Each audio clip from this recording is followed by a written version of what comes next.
Like से subscribe जरूर करें। ओम शक्ति। ओम शक्ति। जय माता की, जय माँ नागेश्वरी, जय माँ बगलामुखी।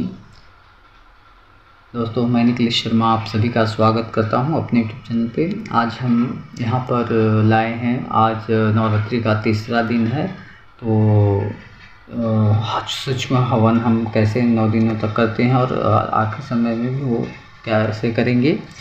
और आशा करते हैं कि आप इस वीडियो को स्किप ना करते हुए पूरा देखें और तभी आपको पूरी जानकारी इसकी समझ में आएगी। जैसे हमें माता ने अनुग्रह किया था, हम उसी प्रकार से यज्ञ आदि करते हैं, उसी से हमें वह सफलता प्रदान करती हैं। माता स्वतः स्वीकार करती हैं। यहाँ पे हमने यह नाग माता का कलश है, महाशक्ति है, महाकाल भैरव जी हैं हमारे क्षेत्रपाल जी, और यहाँ पे नौ दुर्गा का कलश स्थापित किया हुआ है। नौ दुर्गा, बगलामुखी, नौ चंडी, नौ नागिनी, सप्तनागिनी, ब्रह्माणी, आदिशक्ति, पराशक्ति, जगन माता, हमारा सभी देवियों महाशक्तियों का, मातृशक्तियों का आवाहन किया गया। इसमें समस्त देवी देवगण उपस्थित हैं, उनका आवाहन करके सब स्वरूपों का आवाहन 10 महाविद्याएँ विराजमान हैं। यह है आदि पराशक्ति नाग माता, नागलोक में निवास करने वाली महा करुणामयी दयामयी देवी हैं, जो कलयुग में शीघ्र प्रसन्न होकर फल देने वाली नागेश्वरी माता हैं, नाग देवी हैं। कई नामों से इन्हें जाना जाता है। माता ये आदि पराशक्ति जगदम्बा है। पाताल लोक से अर्ध पाताली भी बोला जाता है इन्हें। पाताल लोक से प्रकट हुई है महाशक्ति जगदम्बा, और इन्हीं की आराधना करने से यही हमारी गुरु माता आदि सब हैं। इनके प्रेरणा से ही हमें भक्ति भाव करने का सब प्राप्त हुआ है। तो हम यहाँ पर बगलामुखी माता आज उनका जो हवन का है आपको दिखाएंगे। यहाँ पे हैं ये नाग भैरवी माता, ये भी माता आई हुई हैं, और यहाँ पे हमने बगलामुखी श्री यंत्र का पुराण प्रतिष्ठा करके रखी हुई है, स्थापना की है। श्री 10 महाविद्यांत्रम है, और यहाँ पे 64 योगिनी माता यंत्रम है। यहाँ पे तीनों यंत्रों को हमने प्राण प्रतिष्ठा करके स्थापित किया है। और यहाँ पे शिवलिंग है, शिव जी हैं, शनिदेव हैं, नाग राजिनी। तो यहाँ पे आज हम दिखा रहे हैं कि यहाँ पे सभी पूजा आदि नवरात्रि की चल रही है, हमारी सारी साधनाएँ हो रही हैं। और हम आपको हवन की सामग्री बताते हैं कि इसमें क्या क्या है, जो कि माता बगलामुखी के हवन में और नव दुर्गा सभी शक्तियों के लिए हम किस प्रकार का ज़्यादातर करके विशेष बगलामुखी में पीली चीज़ों का वह इस्तेमाल करते हैं। वस्तुओं का काला तिल है। काला तिल बहुत महत्व रखता है देवताओं के, इसमें बहुत ऊर्जा होती है। कोई सामग्री ना तो काले तिल से भी हवन कर सकते हैं। ये पीली सरसों है, माँ बगलामुखी के हवन आदि में यह चलता है। पीली लवंग है, पीली दाल, चने की दाल है, जो काली उड़द है, चावल है, और यहीं पे गुड़ है, ये काट के डाला हुआ है थोड़ा सा। ये छोटी इलायची है, इलायची का दाना निकाल के डाला हुआ है। बड़ी और ये जौ है, बादली जिसे कहते हैं। ये मखाना है, लावा भी बोलते हैं जिसे। और ये कमलगट्टे के बीज हैं, जो कमल का बीज है, कमलगट्टा बोलते हैं। उसको तोड़ दिया हमने ताकि इस फुटक ना हो, क्योंकि हवन में डालते हैं तो फटता है, आवाज़ करके उड़ता है, दूर तक छटकते हैं चिंगारी, तो इसलिए हमने उसको तोड़ तोड़ के ले लिया। यहाँ पे हल्दी की छोटी छोटी गांठें हैं, और यहाँ पे पिसी हुई हल्दी है, और एक कुशा है, और यहाँ पे वनस्पति है। इसमें कई प्रकार के जड़ी बूटी आदि इसमें मिक्स हैं, डाले हुए हैं। और ये कई तरह के इसमें दशांग के लकड़ी आदि बहुत सारी वनस्पतियाँ इसमें डाली गई हैं। और यहाँ पे मिश्री है, मिश्री डाला है इसमें, और इसमें पंच मेवा भी डाला जाएगा। ये कुछ है, पंचमेवा आप डाल सकते हैं, मैं अभी नहीं डाला हूँ क्योंकि मुझे लास्ट में डालना है हवन में। तो तो आप इसमें और भी डाल सकते हैं, और भी सामग्री बहुत कुछ होती है। बगलामुखी के हवन में काली मिर्च, लाल मिर्च, और ये भी लाल मिर्च से भी आहुति देते हैं। भूत प्रेत आदि बाधाओं के लिए लाल मिर्च से आहुतियाँ देते हैं। और काली मिर्च, दालचीनी और बहुत सारी और भी सामग्रियाँ रहती हैं उसमें, चाहे तो आप ऐड कर सकते हैं डालने से। तो यहाँ पर ये है हवन की सामग्री हो गई है पूरी। और इस जो काला तिल वगैरह रहता है उसे अच्छी तरह से बीन पछोड़ के साफ़ क्लीन करके धो के चाहे तो सुखवा लें, क्योंकि उसमें कीड़े वगैरह नहीं होना चाहिए, क्योंकि उसका दोष लगता है। जब ये एक अनाज कई गुना फल देता है तो जीव हत्या भी उसमें बहुत कई गुना बढ़ जाते हैं, और भगवान से स्वीकार नहीं करते हैं। अब उन्हें जीवधारी चीज़ें ना दें। हवन सामग्री एकदम स्पष्ट भुने हुए, कीड़े लगे हुए नहीं होना चाहिए, जो कि लोग ध्यान नहीं देते, बाज़ार से लाते हैं मिक्स आदि सड़े गले रहते हैं, वो चीज़ें नहीं रहना चाहिए। यहाँ पे हमने हल्दी कुमकुम ले लिया है, जो कि फूल है, केला है, अक्षत है, पान सुपारी पूर्णाहुति के लिए लास्ट में हम उपयोग में लेंगे। और हम डेली अगर हवन कर रहे हैं तो पूर्णाहुति नहीं देंगे। पूर्णाहुति जब अष्टमी नवमी को हम कन्या पूजन, माता का जो पूजन करके करते हैं, तभी पूर्णाहुति दे के विदा करते हैं। और यहाँ पे आचमनी आदि के लिए हमने जो है कि जल लिया हुआ है।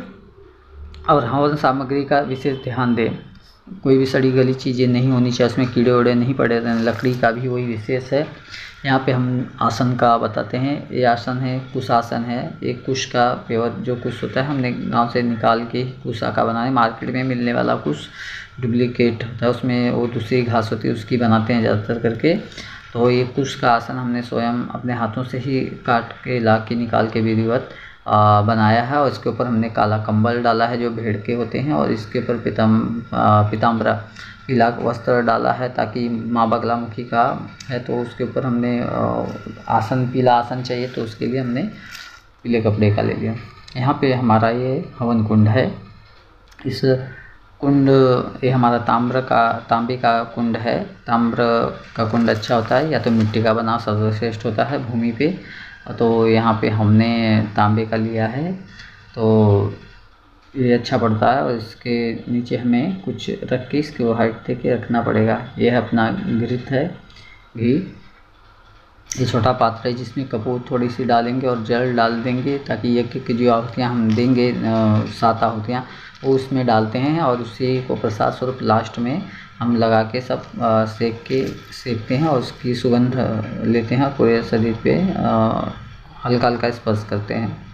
तो यहाँ पे हम बनाएंगे एक रंगोली टाइप, जिसे लोग रंगोली समझते हैं, रंगोली के रूप में उसे भी लगाते हैं, पर वो रंगोली नहीं होता है। एक प्रकार का वह बहुत दिव्य यंत्र होता है। इस यंत्र को विधि से बना के लगाने से 10 दिशाओं की शक्तियों को जोड़ता है। इसे ये हमारी नाग माता के प्रेरणा से ही, गुरु माता के प्रेरणा से ही मुझे हुआ है, क्योंकि वही आके शुरुआती तौर पे मुझे करना बता देते हैं। यहाँ पे देखिए इस प्रकार से हल्दी से वह यंत्र बनाता है। कहीं कहीं पे इसे लोग रंगोली समझते हैं, लेकिन यह एक प्रकार का यंत्र है जिसके मध्य में स्वास्तिक होता है। इसका महत्व स्वास्तिक का शुभ चिन्ह के रूप में लोग देखते हैं, लेकिन शुभ चिन्ह के रूप से बहुत परे है। वो बहुत बड़ा एक यंत्र है, तो उसके बारे में हम विशेष कभी बाद में बताएंगे कि उस किस प्रकार से कार्य करता है। तो यहाँ पर हम वह यंत्र बना रहे हैं जिसके ऊपर यज्ञ करेंगे। और यह कलश पूजा आदि हम जब करते हैं, कोई कलश आदि स्थापना करते हैं, तो स्वास्थ्य इसी प्रकार का यंत्र बना के उस पर कलश आदि को भूमि पे ही स्थापित चावल आदि रख के कर देते हैं। यदि आपकी यज्ञ वेदी बड़ी है तो उसमें सिर्फ यज्ञ वेदी के भीतर सिर्फ स्वास्तिक यंत्र ही बनाएं। ये यंत्र ना बनाएंगे तो भी चले, या तो यज्ञ के आजू बाजू में रंगोली टाइप में इसे बनाया जाता है। तो मैं यहाँ घर टाइल्स के ऊपर बना रहा हूँ, तो जो अपना कुंड है वो उठाने वाला है, ताम्र का है। यदि यह पहले से हो तो वहाँ पे हम वह यंत्र शुरुआत में ही बना के ही यज्ञ कुंड बना देते हैं, ताकि हमेशा के लिए वो पड़ा रहे अंदर ही। जब नया मिट्टी का यज्ञ अगर कहीं पूर्णतः से स्थापित करते तो वहाँ पे इस प्रकार का भी यंत्र पहले ही बना के उसके ऊपर बना देंगे तो हमेशा के लिए परमानेंट रहेगा, तो बार बार बनाने की आवश्यकता नहीं पड़ेगी। और इस प्रकार से यह यंत्र है। और ये नागों की श्रेणी में भी यह यंत्र आता है, क्योंकि इसमें नाग शक्तियों का, नाग यंत्रों की श्रेणी का ही यंत्र बताया गया है, क्योंकि इसे माता ने मुझे इस प्रकार सुझाया है। लेकिन कहीं कहीं पे आप देखेंगे कि इसको रंगोली के रूप में लोग या कहीं कहीं पे इसका उपयोग करते हैं। स्वास्तिक का भी लोग शुभ चिन्ह के तौर पे ही मानते हैं, लेकिन ऐसा नहीं है। तो यहाँ पर हम जो है कि इस प्रकार से हल्दी से ही बनाते हैं। और कुछ लोग रंगोली का इस्तेमाल कर चाहे तो कर सकते हैं जिनके पास रंगोली है, लेकिन हल्दी से बनाएं और श्रेष्ठ होता है, हल्दी से अच्छा रहता है।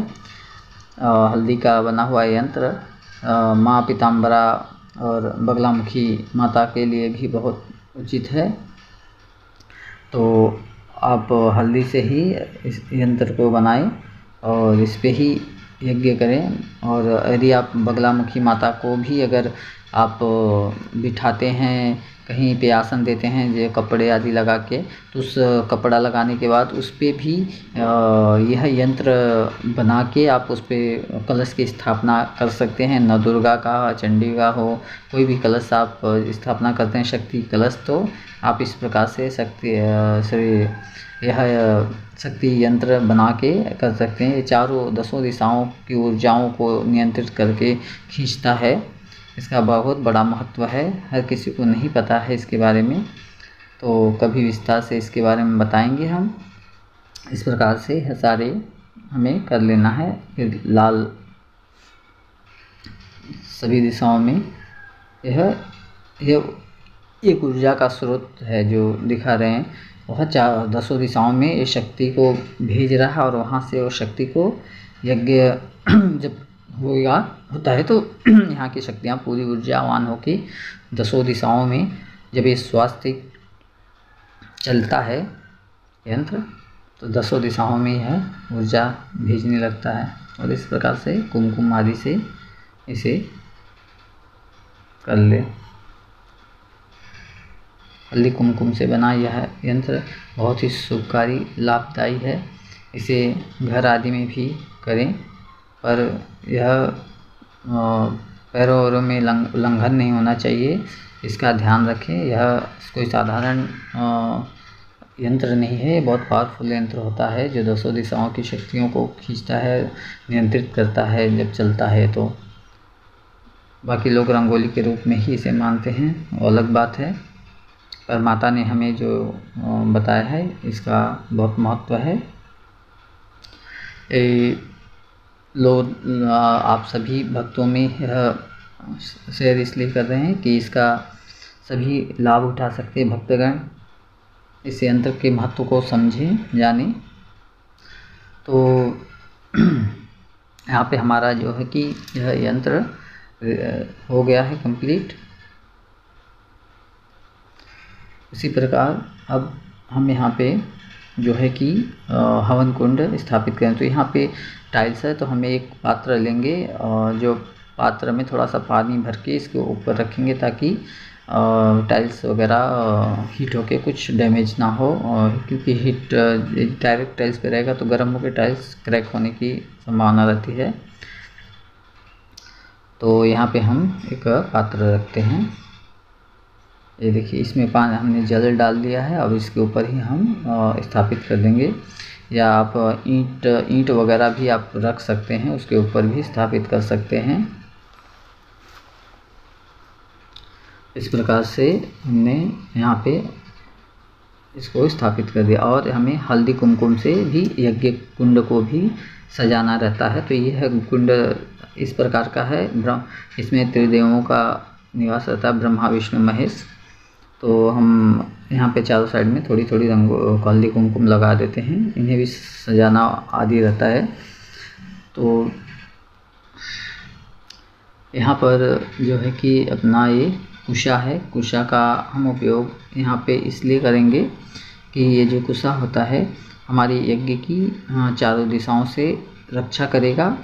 हम इसलिए इसका इस्तेमाल करते हैं, चारों दिशाओं से यज्ञ की रक्षा हो। और इसकी जो लपटें हैं, अग्निदेव की लपट वगैरह जो गर्माहट है वो यज्ञ कुंड से बाहर ना आए, नहीं तो हमें बैठने नहीं देंगे। यज्ञ करने के लिए बहुत तपिश होती है और हमें वो गर्मी के समय में ना ये रहता है तो हम इस समय बैठ नहीं पाते, लेकिन ऐसा करने से हमें वो गर्मी का कोई एहसास नहीं होता है। हम इसे जब यज्ञ कुंड के चारों तरफ लगा देते हैं तो वही अग्नि देवता का जो प्रभाव होता है, गर्माहट जो लपटें रहती हैं वो हम इस पास में ही बैठे रहेंगे, लेकिन हमें कोई गर्माहट का उतना ये उसका असर नहीं कि मतलब हाँ इतनी गर्मी हो रही है और हम अब नहीं बैठ पाएंगे, अब उठना है, बहुत गर्मी हो रही है, ये हो रहा है, इसका एहसास नहीं होता है।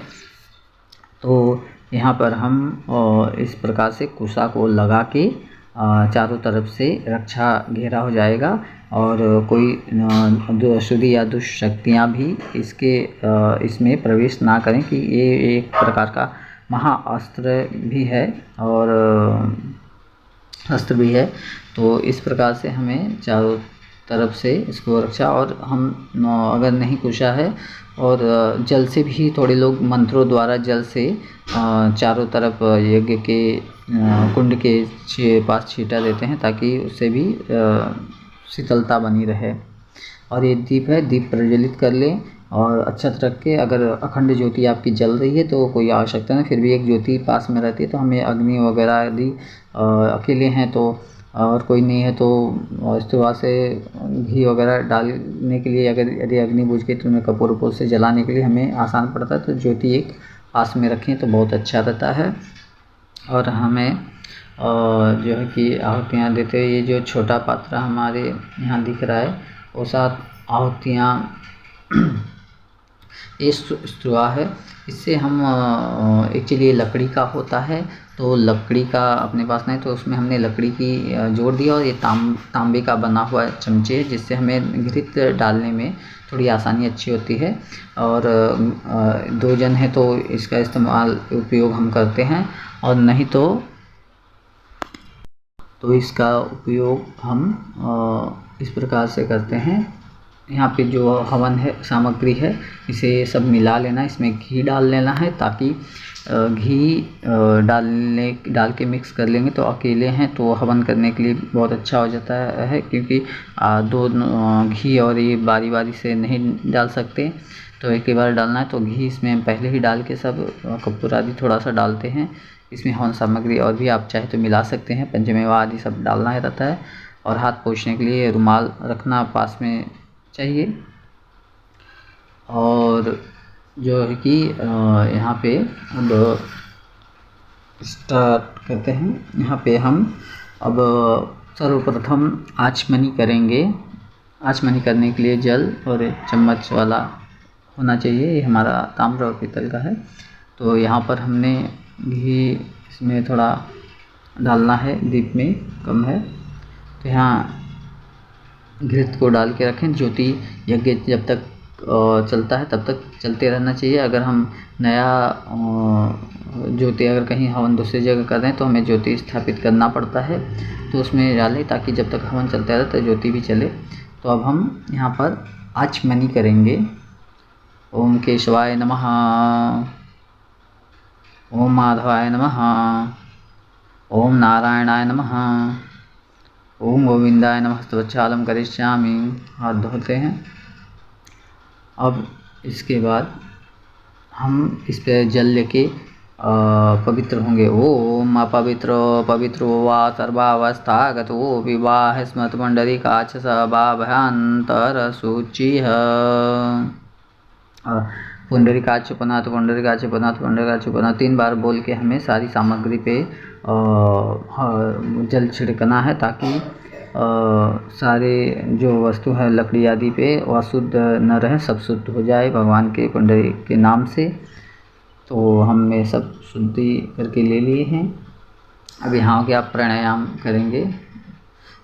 आप एक नासिका बंद करके या फुल सांस लेके भी कर सकते हैं। दोनों हाथों को इसी प्रकार से सांस खींच के आप लें भीतर, और उसके बाद फिर आप देर तक रोक के रखें जितना हो सके, और गहरी सांस लेके, और फिर उसे मन ही मन ओम भूर्भुवस्सुः मंत्र, गायत्री मंत्र जपे और फिर उसे छोड़ें। ऐसा 3 बार करना है। 3 बार करके, और हम इस प्रकार से कर रहे हैं, अनुलोम विलोम भी कर सकते हैं।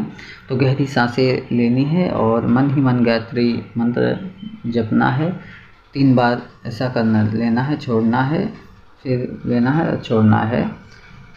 3 बार गायत्री मंत्र भी मन ही मन जपते रहना है जितना चलता है। तो ये हो गया अपना प्राणायाम। और भी इसमें बहुत सारे रहते हैं, न्यास वगैरह होता है, तो वो उतना नहीं बताएंगे क्योंकि वो सभी अलग अलग मंत्र होते हैं। यहाँ वहाँ सारे अंगों को छूना रहता है, करना रहता है, तो वो सब हम उतना नहीं करते हैं। हम पवित्र मन से, सच्चे हृदय मन से, भगवान से, माता से ना करने से हम पवित्र हो जाते हैं, हमारा मन आदि शांत है। तो हम यहाँ पर अब हवन के लिए आगे बढ़ते हैं। तो यहाँ पे हमें प्रणाम करना है। यहाँ पे सर्वप्रथम भूदेवी को प्रणाम करना है। भूदेवी के ऊपर ही हम हवन यज्ञ आदि करते हैं, तो हमें संकल्प भूदेवी को प्रणाम करना रहेगा प्रथम।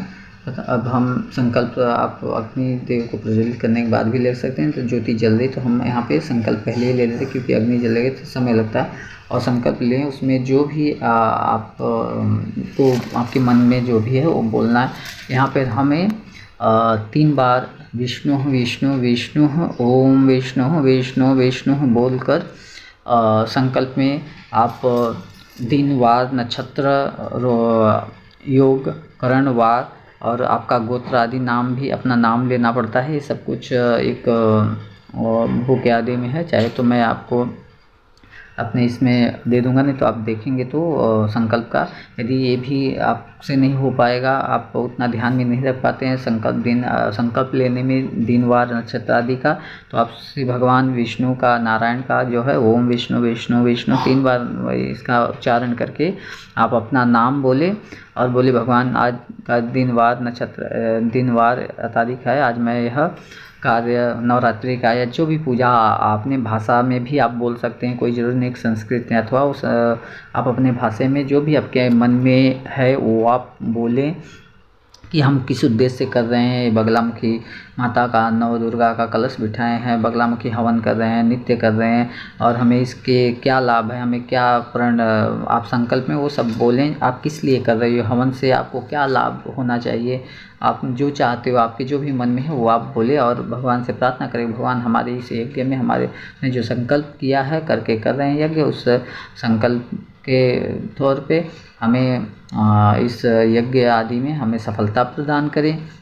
हमसे जो भी कोई इसमें त्रुटि फुटी आदि हो जाए तो उसके लिए क्षमा करें। हम सभी देवी देवताओं का आवाहन किए हैं, यहाँ पे कलश स्थापना किया है, और ज्योति को साक्षी मान के, आपको साक्षी मान के हम यहाँ इस कार्य के लिए, इस उपाय के लिए, हमारे घर पारिवार जो सुख सुविधा, शांति, कार्य व्यापार आदि के लिए, भूत प्रेत पिशाच बाधाओं से रक्षा, दुष्ट शक्तियों से रक्षा, असुरी शक्तियों से, हिंसक पशुओं से रक्षा, तंत्र मंत्र यंत्र आदि से रक्षा के लिए और दैविक शक्ति प्राप्त करने के लिए, दिव्य आत्मा, दिव्य तेज, दिव्य बुद्धि आदि जो भी आपके मन में है वो सभी आपको बोलना है संकल्प में करके। विश्व के कल्याण के लिए, सबका अच्छा हो, सबका भला हो, सभी सुख शांति से रहें और रोग दोष शांत हो, भूत प्रेत पिशाच आदि बाधाओं पीड़ाओं से मुक्ति हो, ये सभी बोलते हुए आपको जल भूमि पे इस प्रकार से छोड़ देना है। फिर प्रार्थना करके यहाँ पर गुरु मंत्र बोलना है। गुरुर् ब्रह्मा गुरुर्विष्णु गुरुर्देव महेश्वर, गुरु साक्षात् परब्रह्म तस्मै श्री गुरुवे नमः। श्री गुरु माते नागेश्वरी नमाम्यहम्। हमारी गुरु माता नाग माता हैं तो हम उनका लेते हैं, और हमारे शंकराचार्य स्वामी एक गुरु हैं, और कई अन्य गुरु भी हैं जिन्होंने गायत्री दीक्षा दी है, तो हम उनको सभी गुरुओं को नमस्कार करते हैं।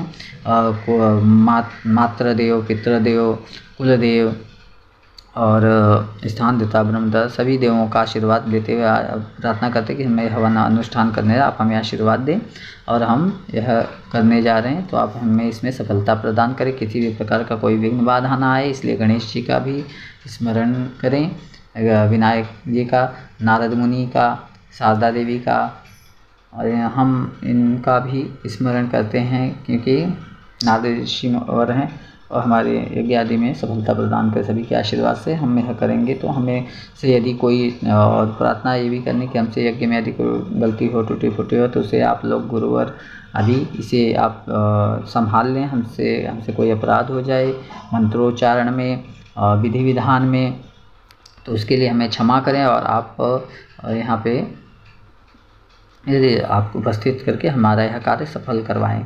इस प्रकार से गुरुओं से प्रार्थना करके, देवताओं से करके आप हमें यहाँ पर हम जो छोटा पात्र है इसमें भगवान के जो 7 आहुतियाँ डालेंगे, तो उस आहुतियों को इसी में एक एक बूंद चुआएंगे ताकि वो प्रसाद आखिरी समय में इसे अग्निदेव को स्पर्श दिखा के, हाथों में लगा के, मल के, स्पर्श करा के उसको हाथ हल्का सा सेकना है और अपने मुंह पे गहरी सांस से सूंघना है, लेना है और सभी अंगों पे लगाते हैं, वो प्रसाद माना जाता है। तो यहाँ पे हम इसलिए रखे हुए हैं। और यहाँ पे 3 देवता ब्रह्मा विष्णु महेश जो मिट्टी के बने हुए कुंड होते हैं, तो वहाँ पे 3 स्टेप होते हैं। तो जब अग्नि प्रज्वलित करते हैं तब वहाँ पे उनको हल्दी कुमकुम अक्षत आदि लगा के पुष्प आदि कुंड की पूजा होती है। यहाँ पे हम कपास लिए हैं, रुई, और उसमें घृत लगा के रखते हैं। नारियल की कंडी है, तो इसमें हम जो घृत लगाते हैं ताकि देर समय तक थोड़ी जलेगी तो लकड़ी जलने में आसानी हो जाती है, नहीं तो कपूर से तुरंत नहीं पकड़ा अग्नि तो कपूर और डालना पड़ता है, तो कपूर भी डालेंगे।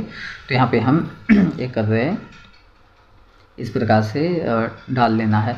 और हवन कुंड जो होता है, अगर आप नीचे का यंत्र है तो उस हवन कुंड में सिर्फ स्वास्तिक आप बना देंगे तो भी चलेगा, उसे हल्दी कुमकुम से टीका कर दें। और यहाँ पे देखिए हम अग्निदेव का आवाहन करेंगे, इसके लिए भी मंत्र होते हैं, वैदिक मंत्र होते हैं, अलग अलग तरह के आवाहन के हिसाब से अग्निदेव का अलग अलग तरह से। लेकिन यहाँ पे हम सर्व कल्याणकारक अग्नि देवता का आवाहन करते हैं, जो सभी का किसी भी कार्य के लिए सर्व कल्याणकारी होते हैं वो। तो ओम श्री सर्व कल्याणकारक श्री अग्नि देवताभ्यो नमो नमः तवाहमि तवस्थापयामि। हमने अग्नि देवता का आवाहन किया, सर्व कल्याणकारक है मतलब सभी का कल्याण, सर्व कल्याण करने के लिए ऐसे अग्नि देवता का आवाहन किया है जो सभी यज्ञ के लिए कार्य सिद्ध है। तो यहाँ पे हम कुंड की पूजा होगी, फिर उसके बाद अग्निदेव की भी धूप दीप भोग नैवेद्य आदि सब देते हैं। 3 पहली आहुति तो इनको जो कि अग्निदेव को आचमनी देते हैं, जो घी की आचमनी है, 3 बार आचमनी देंगे। यहाँ पे हम हल्दी कुमकुम 3 त्रिकुंड पूजन कर रहे हैं, तो हल्दी कुमकुम अक्षत पुष्प आदि कुंड पे चढ़ा दिए। फिर यहाँ पे भूदेवी को भी देना है, पुष्प अक्षत गंध भूदेवी को भी नीचे दे देना है। कभी भूल जाए तो कोई ये नहीं, क्षमा सब जानती समझती हैं। और तो इस प्रकार से हमें अब यहाँ पे अग्निदेव को भी आप धूप दीप हमने सब दिखा दिया। और समिधा आदि 4 समिधा होती है जो घी में डुबा के डालते हैं, उसके लिए भी मंत्र होता है। आप नहीं है तो डायरेक्ट ये कर दें। और ये जल से हम घेरा दे रहे हैं कि अग्नि देवता की जो तपिश है हमें न लगे और शीतलता बनी रहे आसपास, कुंड के आसपास। तो यहाँ पर हम जो है कि 7 आहुतियाँ देंगे। तो यहाँ पे हम 7 आहुतियाँ देंगे जो कि 7 देवताओं का है, उसका थोड़ा सा बूंद हम नीचे पात्र में रखेंगे, प्रसाद उनका यही होता है। तो यहाँ पे हम ओम प्रजापतये स्वाहा इदं प्रजापतये इदं नमः, ओम इंद्राय स्वाहा इदं इंद्राय इदं नमः, ओम अग्ने स्वाहा इदं अग्ने इदं नमः, ओम सोमाय स्वाहा इदं। यहाँ पे हम 7 आहुतियाँ 7 देवताओं को देते हैं सोमाय के नाम से। ओम सोमाय स्वाहा इदं सोमायदं नमः। ओम भुवः स्वाहा इदं अग्ने इदं नमः। ओम भुवः स्वाहा इदं वावे इदं नमः। ओम स्वः स्वाहा इदं सूर्याय इदं नमः। इस प्रकार से ये 7 आहुतियाँ देते हैं। देने के बाद तब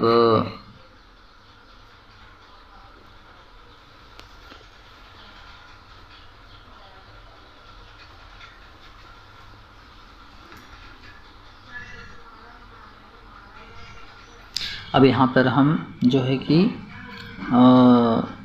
3 आचमनी वगैरह हमने घी की पहले ही दे दी थी। और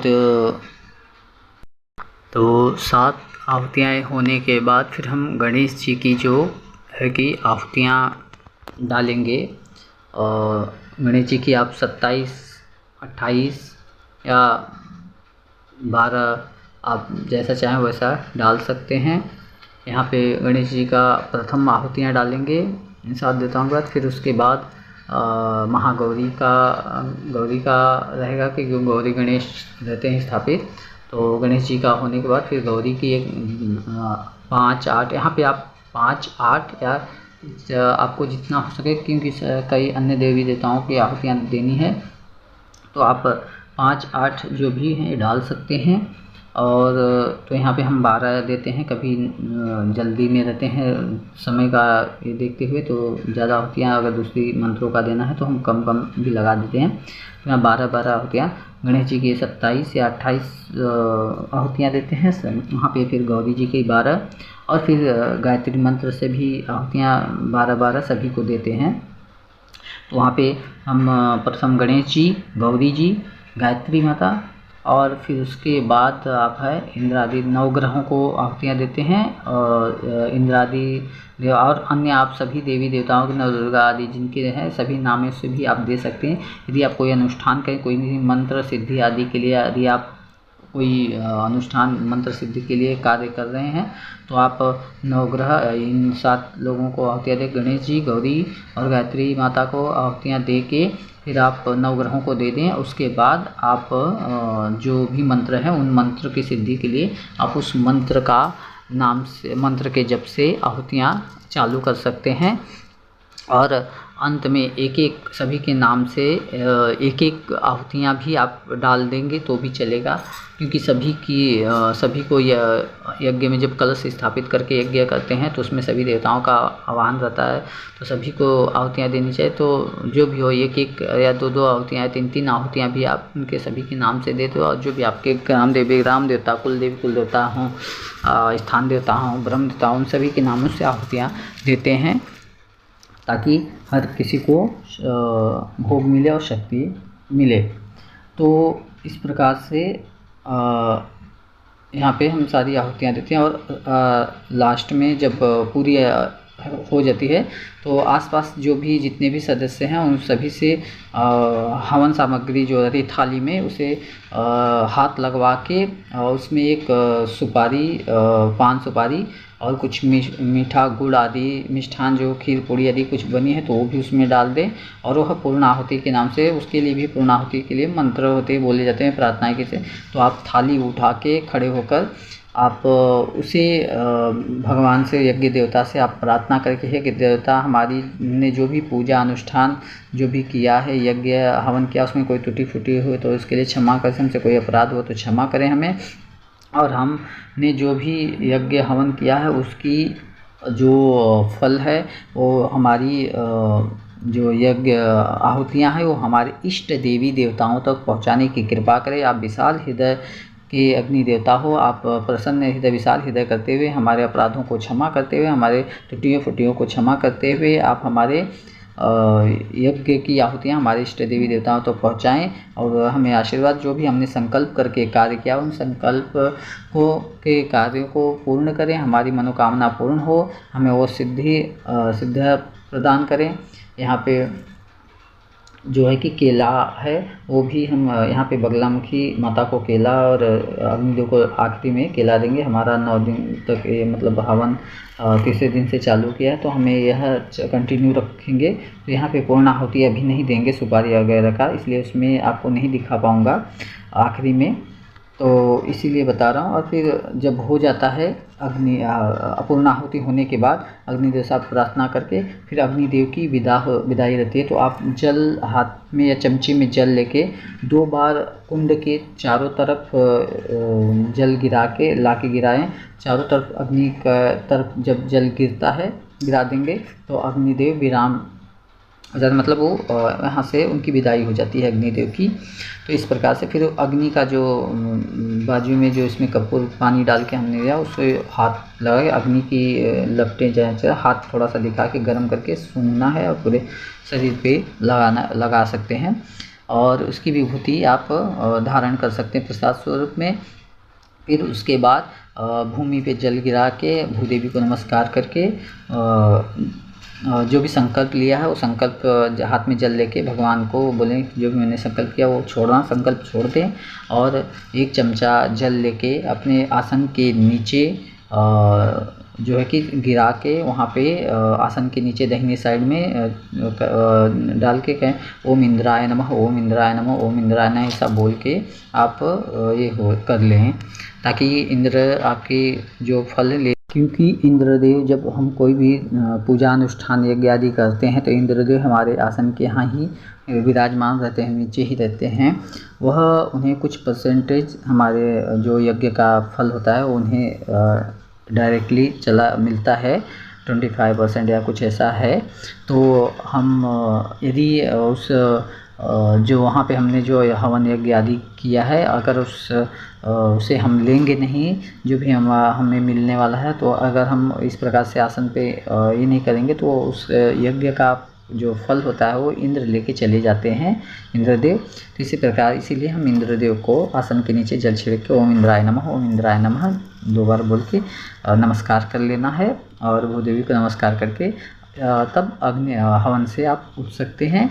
और इस प्रकार से आप करेंगे हवन, हम इसी प्रकार से करते हैं और हमारा यज्ञ सफल होता है। जिस कार्य के लिए करते हैं, जहाँ भी कहीं किसी का हवन यज्ञ आदि करते हैं वहाँ सफलता प्रदान करते हैं, देवता प्रसन्न होते हैं और भले भांति आके माता बगलामुखी आके उन हवन यज्ञ आदियों को स्वीकार करती हैं और भक्तों पे करुणा करती हैं। जो भी यजमान हमारे रहते हैं जिनके यहाँ हवन आदि करते हैं, किन्हीं भी नकारात्मक शक्तियों के लिए, दुष्शक्तियों के लिए, धन धान यानी किन्हीं कार्य बाधाओं के लिए करते हैं तो उसमें माता सफलता प्रदान करती हैं। मेरा इसी नियम और इसी से श्रद्धा से माता ने जो हमें बताया है दिया है, हम इसी श्रद्धा भाव से करते हैं।